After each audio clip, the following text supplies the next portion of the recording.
Hello and welcome to Ripping the Wall, a NASCAR fan podcast. I am your host, Dominic Estes. This past week, the Cup Series for NASCAR was at Atlanta Motor Speedway, and oh boy, we got an instant classic this past weekend. When Atlanta got reconfigured, there was a lot of anger. People didn't really know what the plan was. They were afraid it was going to turn into the new Texas. They didn't really want the old pavement to be taken down, but NASCAR kind of had to do something. They had to red flag one race to fix the track. But I think that a lot of NASCAR fans have finally let go of that anger this past week. I listened to the race on the radio and then I watched the replays, and I can say the race was just as entertaining on the radio as it was on the television. That finish was just a cherry on top. We had a great finish. Last week we had the struggle of the caution that flew at a bad time.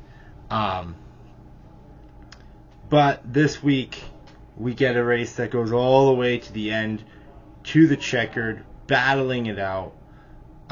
Congratulations to Daniel Suarez on getting the win. He has definitely deserved it.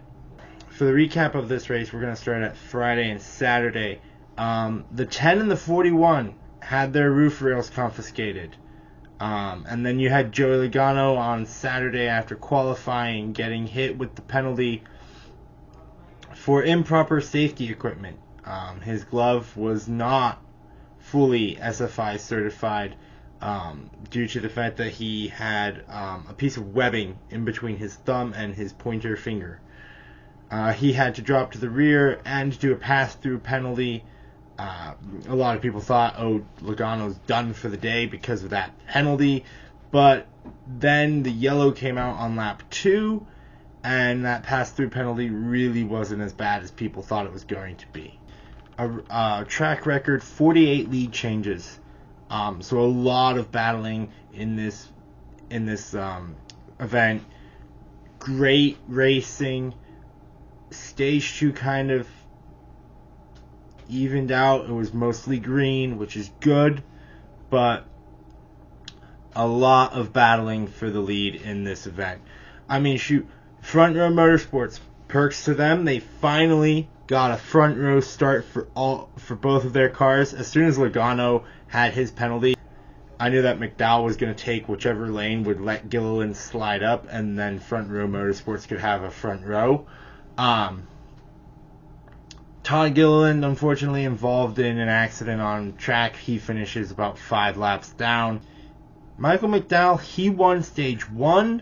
I thought he was going to be in contention at the end, but unfortunately, he got stuck back in the pack and couldn't get there in time. So he does get a top 10 finish, though, and so good for FRM starting off the year with 2 very solid races for them. Austin Cindric won stage 2, which was very quiet, like I said, and then the hard-fought battles started popping up all over the place during stage 3, which led to crashes and cautions. Kyle Larson, he'd been battling up front all day, and shockingly, he was caught up in a crash. He finished multiple laps down. Bad day for HMS altogether. Their best finisher was Chase Elliott in 15th. Everybody else was either involved in a crash or behind Chase Elliott, barely in the top 20. And then on the opposite side of things, shout out to Harrison Burton. He got involved in another early wreck at a super speedway this week, but the team was able to work through the damaged vehicle clock, repair that car to where it would race, and not only race, it raced well. He was up front battling for the lead at points and managed to really put together quite the race. He could possibly be the driver to get the Wood Brothers that elusive 100th victory. Trackhouse, both their cars are inside the top 10, including that one win for the 99 car. So Trackhouse starting off real strong this year. Kaz Gralla, shout out to him, man. He took that Rick Ware Racing 15 car to a 14th place finish, avoided crashes, just stayed in one piece and managed to finish the race. What a great job from him. In fact, shout out to both Rick Ware Racing cars. Both of them inside the top 20. So real improvements coming from the Rick Ware camp this year. Josh Williams, unfortunately, he was involved in that lap 2 wreck. He never had a chance to showcase his skills on this track. And then SHR with a really, really tough race. 3 of their 4 cars wrecked out. And then, even Ryan Preece was not in contention really to win that race.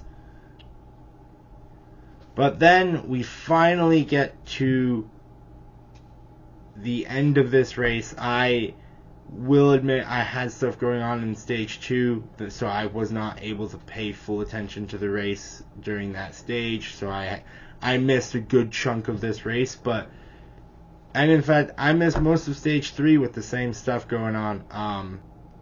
But I followed the race as best as I could, lap by lap reviews and following the leaderboard.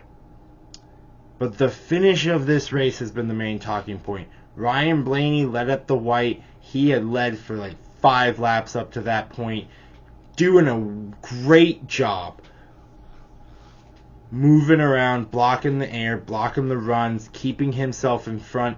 And then down the backstretch for the final time, Kyle Busch makes a great move, takes him too wide. Daniel Suarez sees his chance and he makes the move to go 3 wide. They go 3 wide into turns 3 and 4. Somehow they did not crash. I still don't know how they didn't crash. And then they come out of turns 3 and 4 neck and neck. Suarez able to get that draft, get a run up off the top. Barely, by the skin of his teeth, sneaks past Blaney and Busch to get this win. It was unbelievable. I know a lot of people have been making the Cars meme. It looked an awful lot like that. Unbelievable finish. And then you got to see how happy Daniel Suarez was too. He was able to get that second win. It meant so much to him. Very emotional interview at the post-race press conference, thanking his dad, thanking his family and his friends for sticking with him. And also, does any team celebrate wins better than Trackhouse? Whenever they win, you either get to see them smash a watermelon or destroy a piñata. In my opinion, Trackhouse has the best team celebrations. So that's my race review of the Atlanta race. Hope you guys enjoyed it. Feel free to let me know what you think in the comments below. Feel free to like and subscribe. This has been Ripping the Wall. I'm Dominic Estes. See you next time.